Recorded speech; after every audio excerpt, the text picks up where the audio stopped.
While I was listening to that lecture yesterday, that idiot, or I'm sorry for calling him an idiot, but the reason I'm going to call him an idiot is because he claimed that Prophet Muhammad sallallahu alaihi wasallam did ijtihad. Yeah. So I just want you to, I would have loved for you to pounce him and kick him to the curb, but can you please, for the love of God, explain this once and for all, that the word of Prophet is the final word, and there is no such thing as ijtihad when it comes to the word of Prophet, because that is equivalent to the word of God. And as per Shia Islam, we believe the word of Imams is also the word of God. That is one thing I want you to talk about. And this, I'll give you another question, and then I'll go offline, and you can answer it, please. Yeah. The other thing is, I would love for you to have a Shia lecture on the concept of Rajat. Yeah. Please. Okay, thank you so much. May Allah bless you. Allah keep you well. May Allah, Ya Ali Madad, Ya Ali Madad. Ya Ali Madad, Ya Ali Madad, Ya Ali Madad. So the concept of ijtihad is that it's not a ruling from God. What he meant, that this was Nabi sallallahu alayhi wa sallam's ijtihad, it's something that he thought himself he should do.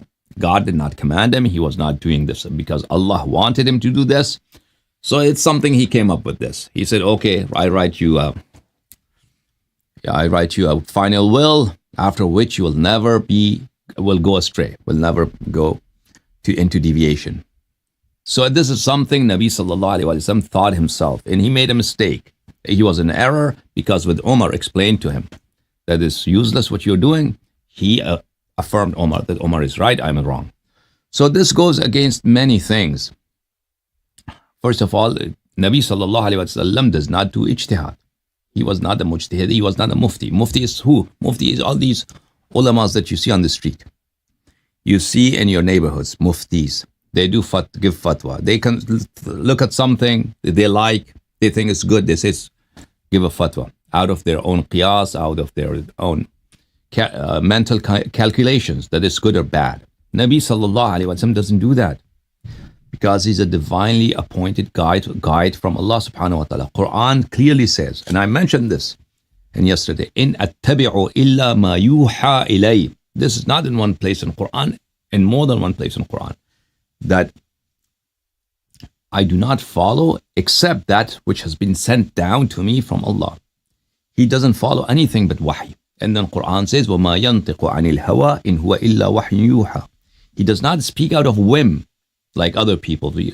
They think of something out of their whim and they express it. It could be right, could be wrong. He doesn't speak out of whim. وَمَا يَنْطِقُ عَنِ الْهَوَىٰ إِنْ هُوَ إِلَّا وَحْيٌ يُوحَىٰ. His speech is all wahy. His speech is all messages sent from the divine, from the Lord. So this idea that the Nabi sallallahu alaihi wasallam made up something, and he made a false promise, a lie basically, that I'm going to write a will, after that you will never go astray. So he made it up. This in essence is the affirmation of that which Umar said on that occasion, that he is speaking hujr, he is speaking hadayan, he is talking nonsense. So what the Mawlavi was saying, reaffirming Umar's statement that the Nabi sallallahu alayhi wa sallam has spoken nonsense. Because that's what it means, that he made it up and he's made a promise, which were all lies, he made them up. Allah did not tell him that. It was not a divine message. It was not on the account of divine illumination that if he writes this final will, nobody will go astray.